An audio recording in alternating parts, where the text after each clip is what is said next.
Hey, everybody, welcome to this episode of Think Business Live. Looking forward to talking with Greg Selkoe, CEO of XSET, XSET.com, trailblazer in modern entrepreneurial ventures, co-founder and CEO of XSET. You lead the company's vision of creating a gaming lifestyle brand and media company that redefines the digital landscape, connecting with the physical world. All right, I love that. I've been looking forward to talking with you. Because I think this is my kids. My son is a senior in college. My daughter's going to be a freshman. She was varsity tennis, and we just went to the award ceremony at the city council, and they had the e-gaming there, which they have now made a varsity sport. And I always remember thinking when my son would come home and hop on video games with all of his friends and my nephew and et cetera. I remember thinking, wow, they're gonna invent something. They could invent something that's gonna, change the world. And so I was always kind of very pro the gaming. It was camaraderie. Sometimes my son would come home actually early, and they would all go home early and hop on and play. It was great. So, but I want to kind of talk to you and dive in a little bit about when you talk about redefining the digital landscape and connecting the physical world. Because I'm 52, I'm not sure how old you were, but we had Atari, we had ColecoVision. It was limited, and then we went outside and did our stuff outside and played. And so, what does the redefining of the digital landscape look like? Because it's with VR. And everything else surrounding VR, it just seems to be getting like almost so real and so much more intense. So what does redefining mean? Sure. Yeah. First, thanks for having me on. I'm super excited to talk to you. There's a lot there. I'd say, we're kind of redefining what it means to be a gaming brand or have a digital lifestyle. And kind of on the first sort of fundamental basis is we are part of a gaming culture, right? So we're not approaching it as an esports team. Well, esports is a big part of gaming culture. Most people who game are not actually super into esports. There's millions who are, but gaming, there's 3 billion gamers worldwide, right? They're all different backgrounds, all different races, all almost 45% of them are women. So everyone games nowadays. So the idea of just the gamer in the basement kind of playing esports or competitive gaming for 12 hours at a time, there's a lot of people who serve that audience. We serve everyone else. And that means what we call the casual gamer. By redefining what it means is that, we look at gaming the same way people looked at skateboarding or punk rock or hip hop. Gaming spawned this culture, and gaming intersects with music, fashion, art, entertainment, lifestyle. Kids meet friends all over the world. Your son was probably playing with kids down the street, but also probably playing with people in London or Bangkok or Toronto or you name it. Because you can literally and gaming's a social thing now. It's not where someone's playing Atari on their own and there's no connectivity. Almost always you're playing with other people and talking to them in real time. However, I think one of the things you mentioned that's sort of part of our ethos is the idea that, gaming is something that kind of defines part of your life and is an exciting way for you to discover music or fashion trends or meet people or socialize. However, it's not everything, right? And so the folks that we kind of target, which is a large group of folks, we do a lot of stuff offline as well. We have events, we have gaming lounges and nightclubs. We've done stuff with the NFL, with the Red Sox. So we're bringing gaming culture to real life. And I think, as you said, gaming's really becoming incredibly realistic and, there will be movement as part of gaming as it continues to evolve. But right now, there's not a lot of movement and there's not a lot of getting outside. So I think for us, it's like, having a rich lifestyle where you're both gaming, but you're also into sports, you're into music, you're into fashion, you could be into pop art, digital art, anime, cosplay, whatever. And those all have a digital component now. But we want you to also be someone who's active in the real world and kind of brings the same attitude that you bring to your gaming life to your real life. Yeah. So let's talk a little bit more about that, because I think it's fascinating. I love everything that you're talking about. Um, I want to talk about building a brand a little bit, because building a brand is it's really hard. I mean, to get it tight and to get it clean and to get the messaging in sync with your audience. And so, if we were to talk about kind of, how to build a brand, I think one of the very first steps is, knowing your audience and in this case, maybe not what their pain is, but what their needs are and what they want. And so, kind of just walk me through, if you can, in the Think community, how you kind of went about, because you've got a phenomenal background in growing companies. I may be pronouncing this right, but you're the first president, FaZe Clan. Am I pronouncing that right? FaZe Clan, yeah. Taking it from zero to 36 million. I mean, your track record is, huge. And so what are the first steps to building that brand and then getting people to actually connect emotionally to that brand? Yeah, I mean, so my first company was a company called Karmaloop. It still exists. It's 24 years old now. And that's where I perfected a lot of that. It was an e-commerce, or is an e-commerce business. Did over $1 billion in retail sales under my tenure, and we built that business in a very grassroots way. At the time, the only sort of social media was really, well, in the very beginning there was Facebook, and there was Friendster and MySpace, which rest in peace, the two of them. And and then Twitter came up. So you just said that. Yeah. I completely forgot it even existed until you just said that. Yeah. Yeah, it's ancient history, but it was groundbreaking for its time. So, and then eventually, Twitter, and then by the end, IG was there. Twitch probably was born sometime around that. It was,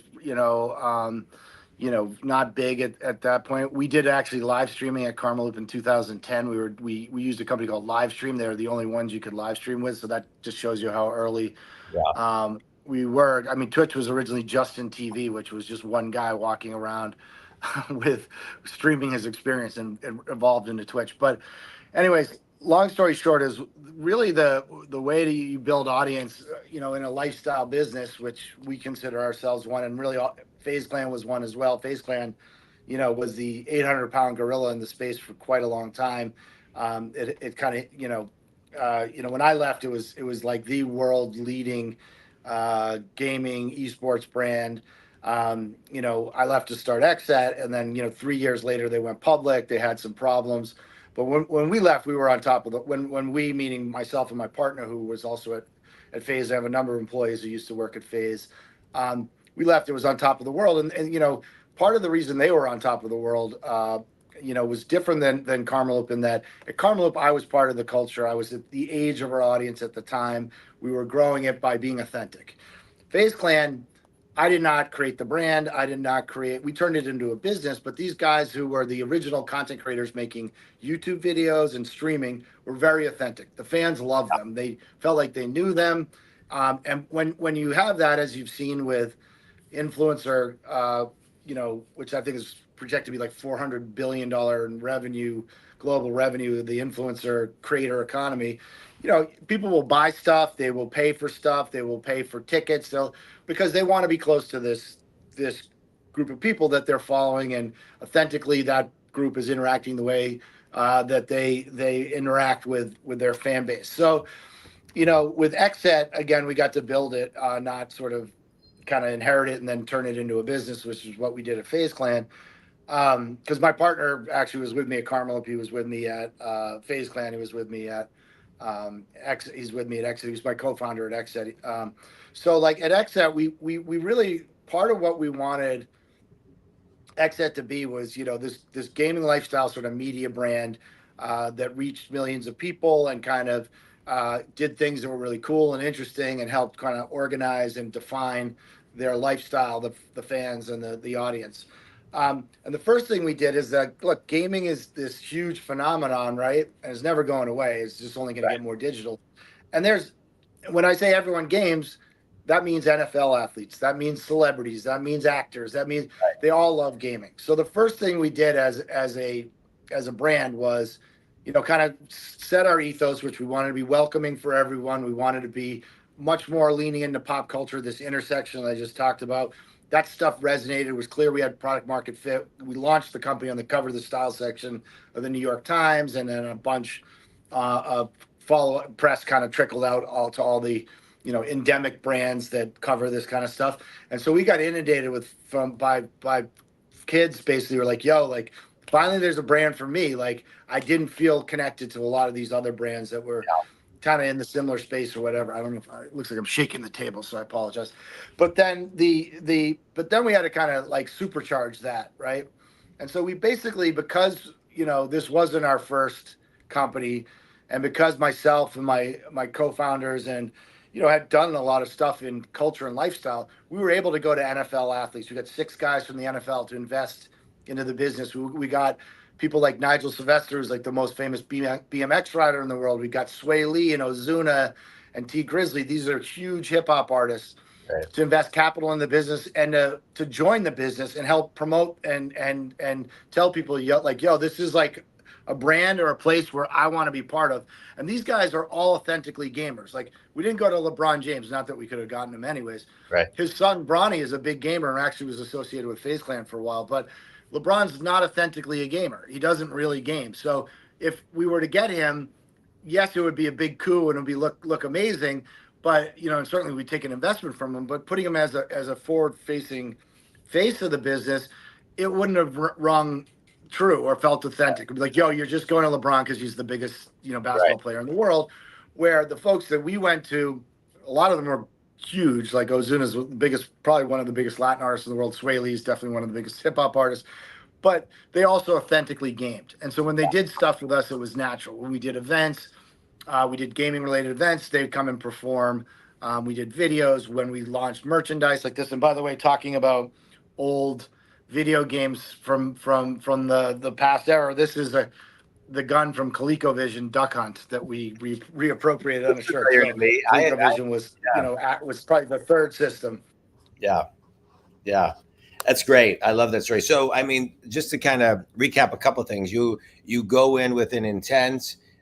People feel connected. Finally, you created something, and then layer in ambassadors that are authentic in alignment with your brand, and no trying to create it or push it. You're going down the path where everybody's in alignment with your mission. Everybody's in line with the passion because of their intrinsic passion. It seems to me like you really, I think a lot of times companies and brands get it wrong because what they intrinsically set out to do, they end up conforming, and because they don't have the patience or many other reasons. So kudos to you. I think it's great that as we're sitting here talking today, you're intrinsically connecting with everybody's kind of, passion for the industry and for you guys. Yeah. I mean, I think 100% you nailed it. Yeah. And I think, it's, you got to kind of swim upstream sometimes, right? Like we really, we look at ourselves. Is the connection okay? Cause I'm getting a little fuzz. Right. No, it's perfect. It's perfect. Good. So like we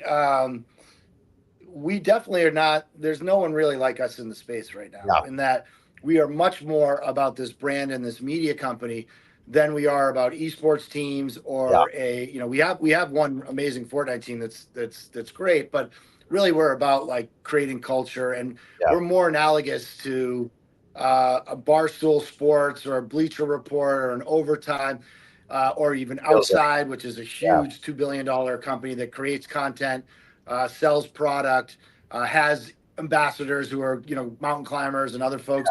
We're doing the same thing in gaming, and no one else is really there's a lot of successful models making that are north of $1 billion in valuation in niches, albeit big niches like the Tennis Channel or Outside, or some of the Mr. Beast in a lot of ways started out as this individual person, but he's become this media property.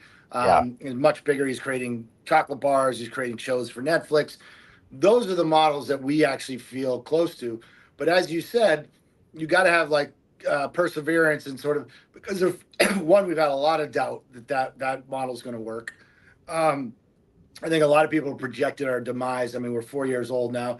Certainly not out of the woods yet. We got a long way to go, because we intend to build this to, you know, north of $1 billion youth media gaming company. Throughout that time, you've got to stay authentic. You can't do things. It's okay to make mistakes. I found that out at Carmel. As long as you're like, "Yo, we made a mistake," right? When you try to fool your audience and they're like, "Why did you do this?" or "Why did you work with that?" You got to be willing to tell them like, "Oh, you guys weren't feeling that? Okay, we get it." Like, not like, "Yo, we like try to sweep it."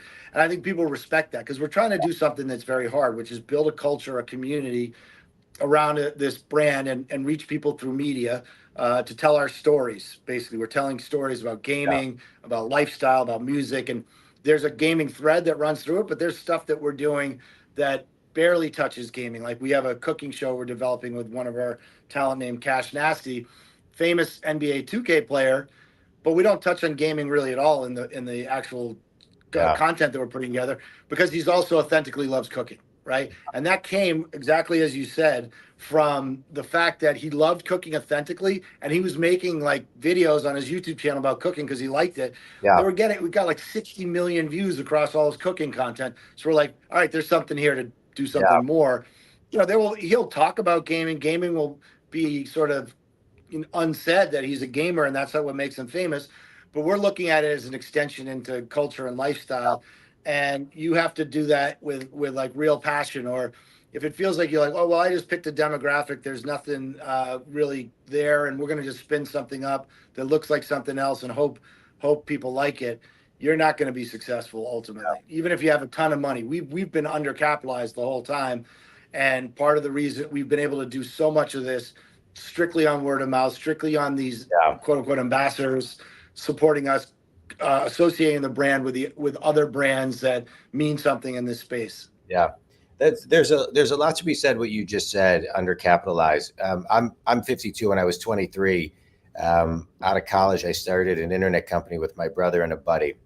And my dad gave us $5,000 to put in a bank account so we would at least have a balance. We never used it, but we were always undercapitalized. But we had the message, the passion, the everything we needed to do. And I'm not saying this to impress, just to impress upon what you said, that there were a lot of other companies that were well funded that went out of business, and we grew to over 300 people, 300 clients, and 24 people, and ended up selling our company to the largest internet professional service firm at the time in the world. And again, I'm not saying it to impress, just to impress upon the idea that it was just our grit. It was our grit, and how we kind of always, and here's my question I want to move to is, it was our grit and our complete obsession with being ahead of real time and in real time of the pulse of the market, so we could make adjustments that were like hairline adjustments where other people weren't paying attention. And so to me, I always have thought like, and I see it in, I'm a coach. This is my business, the Jon Dwoskin Experience. I'm a business coach, but I have another business called Launch 3, where it's a platform for life, building your brand and your career, and everything is micro courses, like 1 to 5 minutes, and it's phenomenal. My business partner and I, though, I got to check that out. Yeah, I'm going to tell you more about it. But first of all, that is we talk every single day, and we're always listening and pivoting. And so we don't have it's our own capital, but that's how we stay ahead. So I want to know, what are the microfibers of your grit and how you stay ahead being undercapitalized? Because I think it's possible. I just want to say one more thing. I think a lot of times people think we need all this money, we need all this thing, and da-da-da-da-da. I think go as long as you can without getting money. Go ahead. I'll let you speak now. Yes. Yeah. So first of all, that is impressive. And I think there's a lot of similarities to the story you just told. We've been able to raise money over the last 4 years that most folks wouldn't have been able to raise. I want to be clear. It's not that we're working with nothing. And I think, it's been a very tough time to raise money, particularly in my industry where most of the competitive brands have all failed or really got hit and their valuations dropped a lot because they were esports. And while we're very different, we were always conflated with those guys instead of the guys I mentioned that I want to be conflated with, that I want to comp against. So it was a challenge. But I mean, I think grit is absolutely the grit and perseverance are the absolute requirements of entrepreneurship. So I went through the Y Combinator program out in Silicon Valley. And it's basically like, the most prestigious, what it is, but the most prestigious sort of incubator for entrepreneurs. It's very, very hard to get into. And Airbnb, Uber, I mean, like Google Mail, like everything came out of them. So it's so amazing. And, and one of the, my cohort leader was Michael Siebold, who became the CEO. He was the founder of Twitch, one of the 4 founders. And so, but one of the things that they teach there, you think that you're going to go in there and they're going to talk about things that are very super sophisticated. They're basically like, listen, this is fucking hard. You're going to have to work your ass off. You can't give up. It's going to be lonely as hell. Everyone's going to doubt you. You're going to get a million doors slammed in your face. And you got to get through it. He said, it's all about the people you have around you and the team, right? They used to say, like, there's 3 reasons you invest in a company: team, team, and team. Yeah. Give me a bad idea and a good team, or give me a great idea and a terrible team, and I'll bet on the bad idea every time because they'll pivot and figure it out. Correct. Right? And so I think the reality is that everyone's got great ideas. This idea that like, oh, I thought of the sticky note. Well, you didn't make it, right? Like, it's simple. It's a piece of paper with some glue on it that basically doesn't leave a mark. But to actually make it and get people to see it, it doesn't happen overnight. This has been 4 years of constantly getting punched in the face, constantly being doubted, and going back and figuring out how to keep moving the ball forward. And now we're in a position where we're going to raise $30 million in a Series B. There's a lot of strategic folks that need to understand gaming, need to understand youth culture. Every consumer brand in America, every sports league in America needs to get the next generation of fans or the next generation of consumers. And if you don't understand gaming, and if you can't reach them authentically through gaming, because that's the primary focus of a lot of people's, sort of leisure activity, you're not going to get them. So you need someone like XSET. But it took time to get to the point where we now get inbound calls from big consumer electronic brands and other folks where we were knocking on the door before. And they're like, well, we just did a buy with esports. It failed. All they did was put our logo on a jersey and like do an ad on the, underneath the Twitch stream. We're like, no, we're doing something totally different. This is interactive. There's real life stuff. We're going to help you, insert you into this cultural movement of gaming lifestyle. And they didn't get it, but now they get it. Now we're one of the few folks that they can come to that has the sophistication, first of all, to be able to talk their language, but actually the authenticity to not bring something that's garbage or the trash that the kids won't feel to our audience. And we won't do it. No matter how big a check you write us, if we're not going to put our name on something we don't think is cool, or at least give us the, that we think is cool. And if it's kind of cool, we need to still have the autonomy to do it our way to our audience. But it takes time, years. Now it's been 4 years of constantly getting up and showing the world, both our audience and these consumer brands and advertisers and sponsors and folks, and making merchandise that's cool that people want.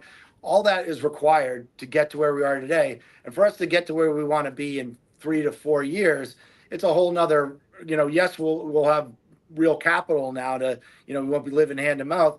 But even then, the stuff that my team has learned about working with no capital or very little capital compared to our competitors, we're not going to go out and just suddenly unleash the torrent of capital. That makes you a good business person. Correct. Because if you have the capital, a lot of times you get lazy.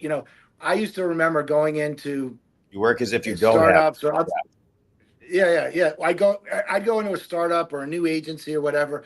If I went in the bathroom and there was like mouthwash and dental floss and all this stuff, and then you came out to their kitchen area and there was like Kind bars and candy and like a fridge full of like free drinks and all this stuff, and it was a brand new company, I was like, okay, they just got a bunch of money from the VCs and they're going to regret spending on that later. Now, if you're an established company and you're generating revenue and profit, that, like I go to VaynerMedia a lot, they've got that, but they earned it, right? So it's all commensurate to where you're at, where you can start to open the floodgates and spend.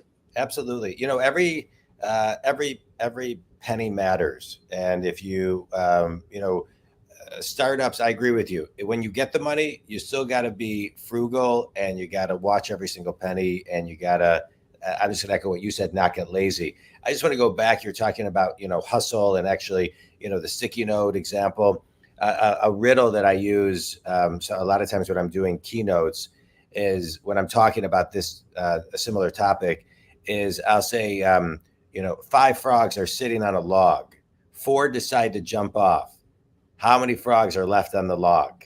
And everybody's like, well, wait, will you say that again? So I say it again. And then most of the people say 1, but the answer is 5 because they just decided they didn't take action. And to your point, the haters that you're talking about, what I find is they're just people who don't want to take action, or they can't see, they're more one-dimensional, and you're a multi-dimensional type of person. And most entrepreneurs are, right? They can see things. I think in my business as a business coach, I go into companies, I see and hear things that are hidden in plain sight, that they can't see.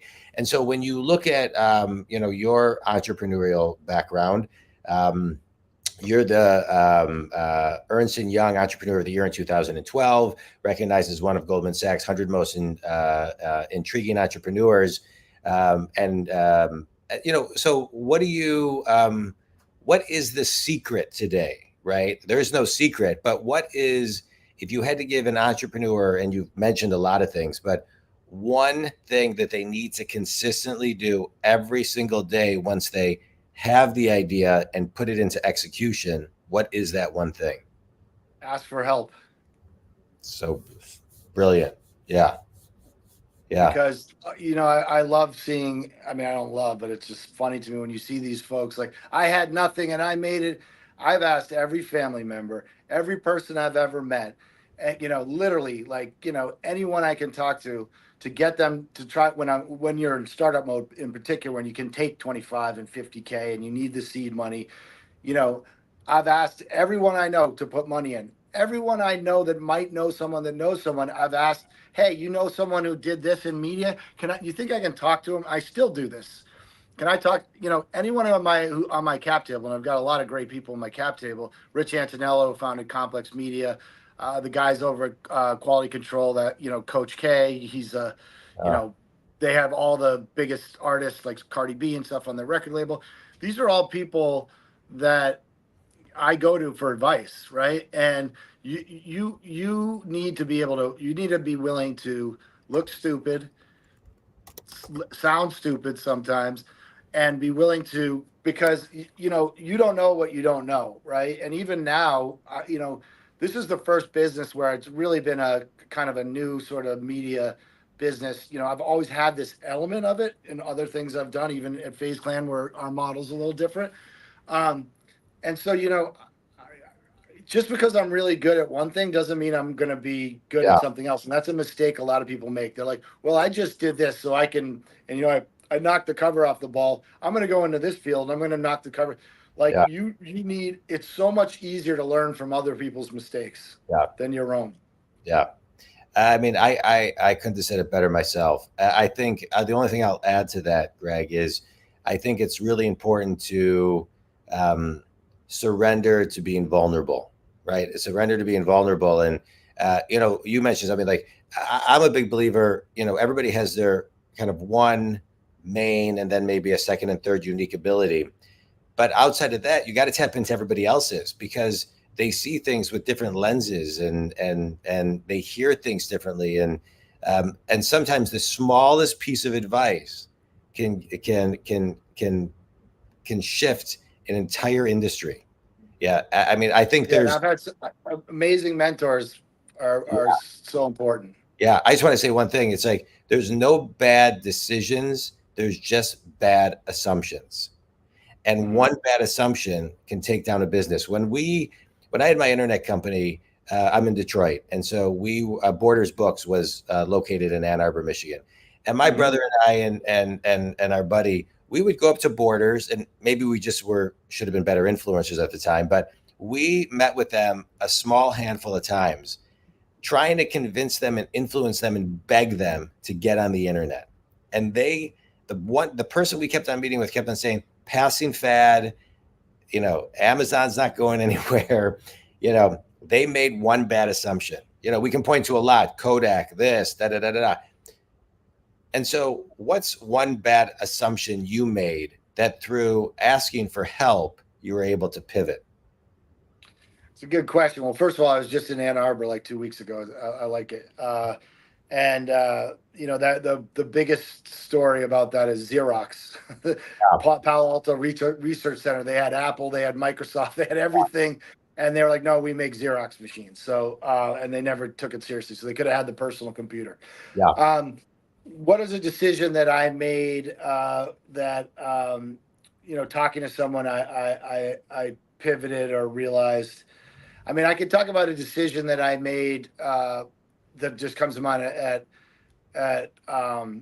when I was at Carmel. We were one of the first uh, uh, uh, e-commerce sites to have a YouTube channel, and we're like, we want to start doing Carmel TV because it's all about a culture. Same thing with gaming, and I was talking to other folks in the industry who are more media focused, and like, you need to have your own player. You got to build your own player. That's what everyone's doing. And by the way, there was two elements of that because I had a lot of people saying, "What are you doing content for? Your e-commerce site. No one wants to see content on an e-commerce site." I was obviously proved wrong on that one. But so I started embarking on building this player. It's expensive. It was like building our own YouTube, right? But it was going to be on our site, our branding, our features. And I had a guy. This guy goes by the name of Little Internet. That's his name's Julian, and he's super like on top of what was happening in evolution of like. And he's like, dude, YouTube has everything and more we want, and it's free. And I'm Yeah. like, well, but doesn't it look like kind of janky that we're using this YouTube thing when we should be like, you know, showing that we have our own thing? It's all owned by us. He's like, man, I'm telling you. And halfway through, we were spending the money. I listened to him. He was showing me. I'm like, we're fucking crazy. We got another $50,000 to spend on this thing. He's right. And we just jettisoned the whole thing. We put it on YouTube, saved us tons of time and money, and we could focus on the content.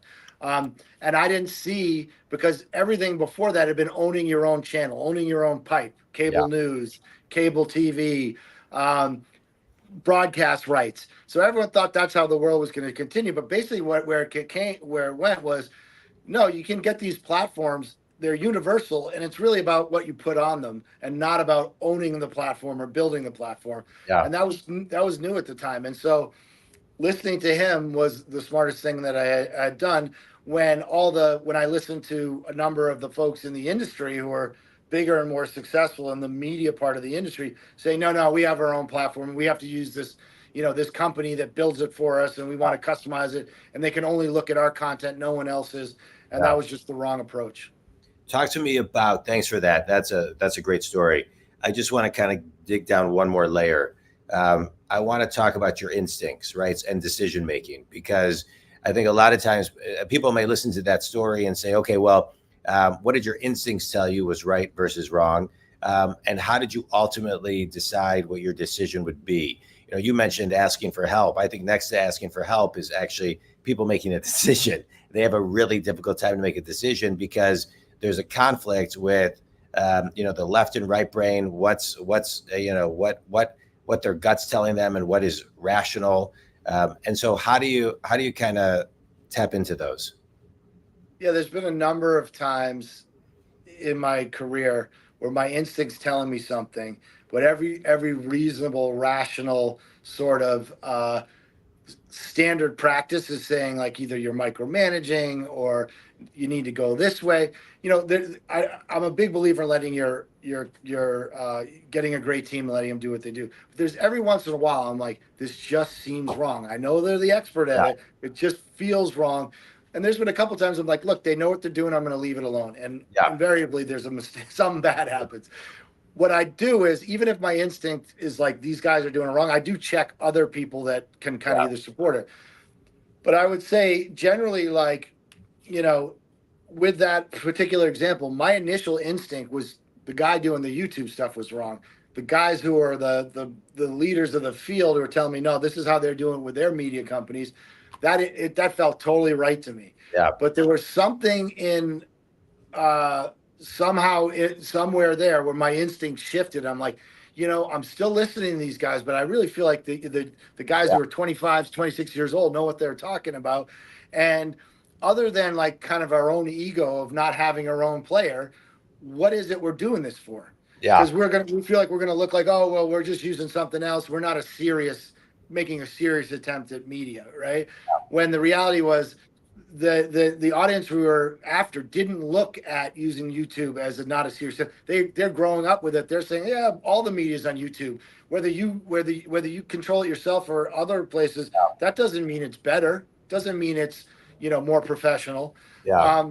And so, you know, I generally think if you have an instinct for something, and I've had my instincts be totally fucking wrong too. Like, there's no magic bullet, right? You know, when they tell you in entrepreneurship, well, if you just do this, you know, there's people who have total perseverance, but they're going the wrong direction, and that actually is the end of them. Yeah. So you have to be able to check your perseverance. You need that like fundamental belief in yourself and your abilities and your desire to see something in the future and go get it. But you also have to be all along assuming maybe you're doing something wrong.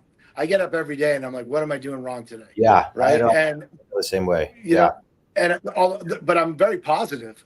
I don't like it when we're like, what are we doing wrong? And it really sucks. So what are we doing wrong? And let's figure it out. And we're doing a lot of things right. So let's feel good about that at the same time. But it's one thing you talked about where, you know, where Borders didn't see that the whole world was going to go online. I'm trying to think. Someone just told me recently something was a fad that I was like, are you kidding me? AI. Someone told me yeah, you know, I'm like, AI may be a fad in the fact that, yes, there's going to be a lot of fallout on these companies that try it and don't have a reason for the AI to exist in that. But there's going to be, AI is just beginning. Oh, you know, someone also told me that electric cars are going to go away completely. And I said, look, the reason why that's not true is the combustion engine has not changed in the last 30 years. It's still, it's maybe improved, but it's the same thing. The batteries, there's still lots of issues with electric cars, but it's going to get more. They're going to continue to iterate. And there's going to be a time where you can have an electric car or hydrogen car. There's going to be something else than the combustion engine. That's for sure. But you know, the only caveat I say is that maybe it's some other technology, but there's going to be another technology. Yeah. But with an electric car, very likely there's going to be a time when you can plug it in for 5 minutes and fill up a battery that's a tenth of the size it is now and go drive across the country where you can actually go further than gas. It's just not there yet. So these ideas, a lot of times it's just, there's going to be a lot of like sort of, if the fundamental thing, let me end with this on this question. The fundamental thing is there's 3 billion people that game. There's going to be 4 billion people that game. Right. They need a lifestyle content hub. They need an XSET. It just didn't exist yet. And even if we don't get it right and the other folks haven't figured out how to make revenue, that's billions of disposable income, billions of people who want to connect around gaming and gaming culture. So if the fundamental belief is there's going to be ways to tap that and provide them value for revenue, that if we stick with it, we still have to pivot. Like for instance, we said we're going to make digital skins as part of our you know, how we do things or how we make revenue. That means everyone said, well, the publishers are never going to work with you. Like they're making billions off of digital skins now, but what the hell do they need you for? And I said, well, we have certain cultural elements we can bring to the table that it's just a long tail effect where they just make more money. Yes, the obvious LeBron James skin is not going to be something we bring to the table because but there's all these other cultural niches that we touch as well that are going to spend in aggregate the same amount as. So now we've finally cracked the code. We've got an 8-figure deal, frankly, likely will be 8 figures to us, with a major publisher, because we kept at it and we kept saying, and we kind of figured, like, let's get in the front door with a large star that we work with and are part of their entire sort of world that they're part of. But let's get in and start to show them that, hey, we have these other things we can bring to the table, and net everyone just makes more money, right? But like, so if you see the fundamental equations, very easy. Lots of people, lots of money, figure out how to provide them value.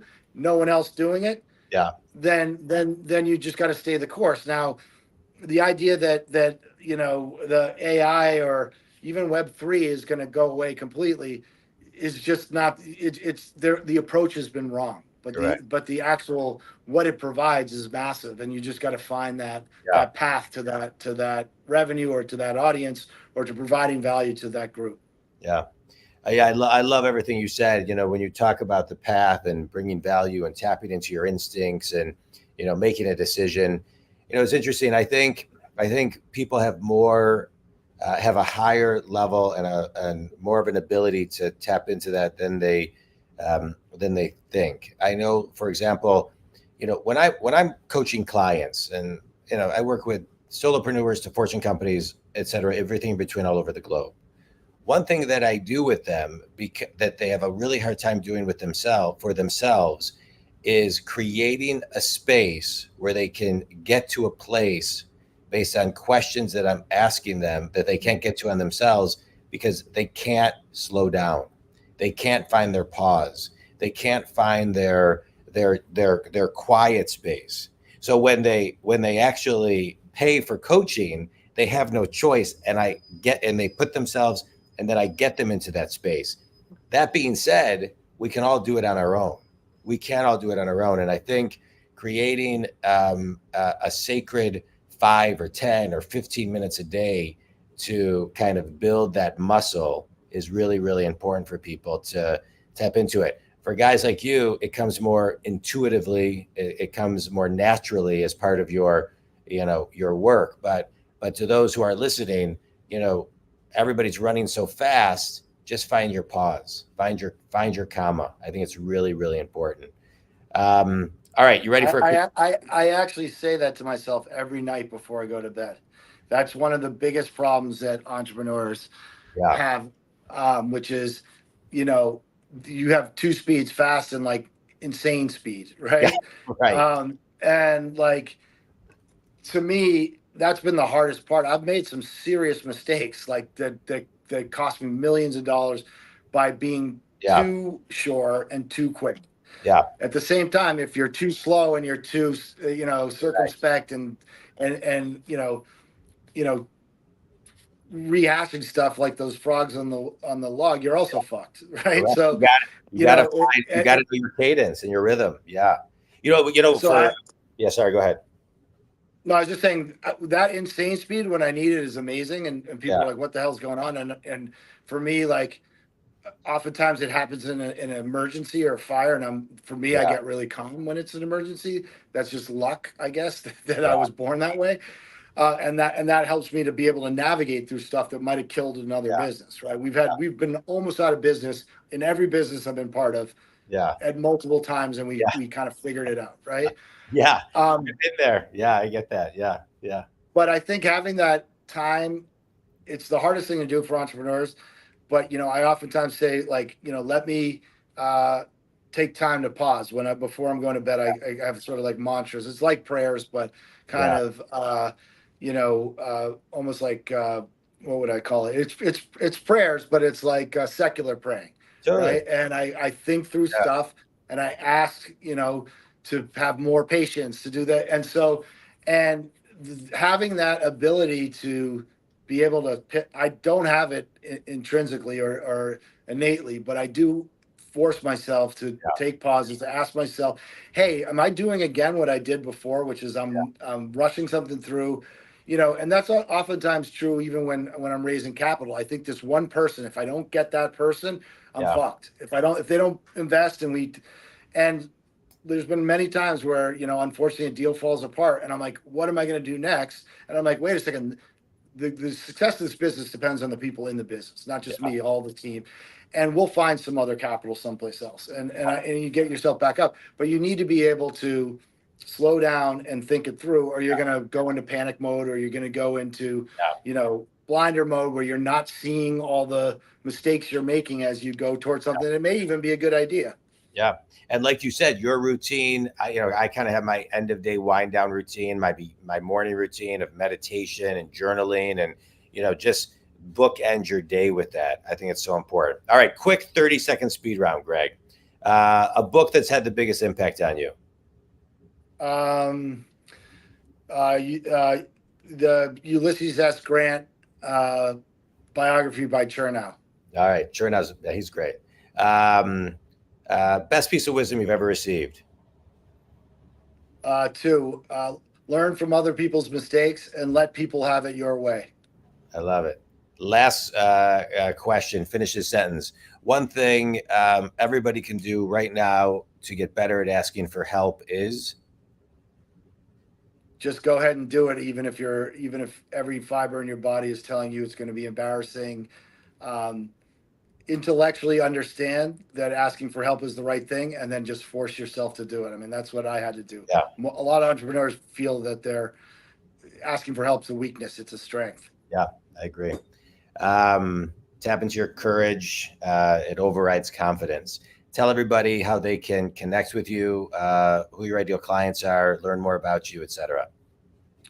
Yeah. So you can follow us on all socials at XSET. So we have that across Twitch, across IG, TikTok, everything. Just our name, XSET.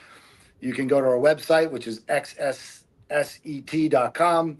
You can go to XSET Studios, which is xsetstudios.com. That's our sort of services part of the business where we create content and work with other brands in the gaming space. You can follow me on any platform that I just mentioned other than Twitch, I don't stream, but other than everything else, at Selkoe. And, our ideal partners, I mean, there's two things. We want to make revenue by helping brands reach the gaming audience and do cool stuff, help fund our ability to create culture. While it benefits them, it also benefits us. Yeah. And they get to reach a new audience. Most of our revenue comes from that. Advertising in an old parlance, but it's really much more than that. Yeah. And then I would say, any investor looking to reach this audience and looking to build the future, wants to be part of $1 billion media brand. Our Series B starts in the next 3 weeks, and our goal is to raise 30 million before the end of the year. Whether we raise it or not, we're still going to be around. It just will mean we'll have to take a longer route. Yeah. We're going to get where we're going. We're going to build $1 billion brand. And, like anyone who just wants advice, I'm always available to, I try to get back to everyone. Sometimes it's a couple months later. If I don't get back to you, it's not because I blew you off. It's because somehow I dropped the ball and hit me again. But you can email me at gregs@xset.com. I love it. Greg, I love this talk. This was great. I'm a business coach. I work with successful people who are stuck. I get them unstuck. And what I love about this podcast is I get to talk to people who are in alignment with my mission to help people get unstuck. Maybe even those who are afraid to ask for help can learn through the airwaves and get some guidance. And so I love it. I loved everything that you shared today. I just want to extract one thing, which has kind of been a through line of our last couple minutes, which is think community. The importance of asking for help is so critical in growing any business, whether you're a startup, whether you're running a fortune company, a 20, 30, 40, 100 person company, a 20, 30, $40 million company, it doesn't matter. Asking for help on, you said earlier, you're down just a sliver that can actually hurt the company in a big, big way. And so just kind of find your pause, ask for help, and great things will happen. Greg, this was great. You can reach out to Greg at everything he shared. If you want to talk about any coaching, you can reach me at jondwoskin.com. Greg, stay on just a minute. We'll catch up for a second. Thanks so much. This was great. I loved it. Thanks so much. Thank you. It was a lot of fun. Don't